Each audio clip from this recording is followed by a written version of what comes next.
to myself that if autism has shaped me in this way, there must be millions of people who are really suffering because they don't know.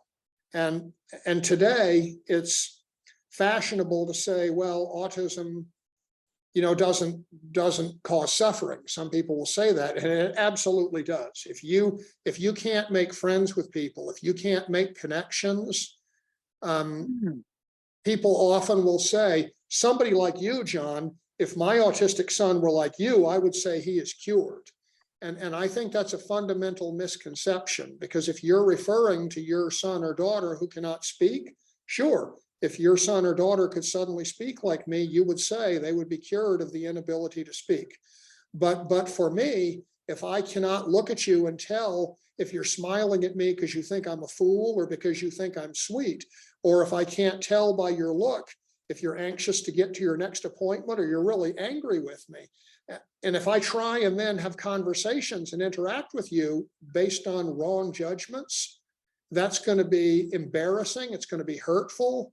And if that's how you grow up in constant pain from failed interactions. And that is the thing, that is a big driver of teen suicide. So I didn't know all that when I first learned about autism, but I did know that I had suffered from it, and the knowledge of how I was different set me free by enabling me to change how I engage the world. And so that set me then on a track from talking to disadvantaged kids to wanting to talk to people with autism. And so there I was, it was 25 years ago. And how do I find people with autism? I didn't know. So I thought, well, I'll write a book.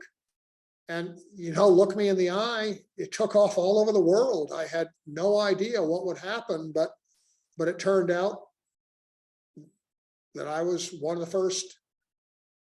first adults who grew up and did relatable things.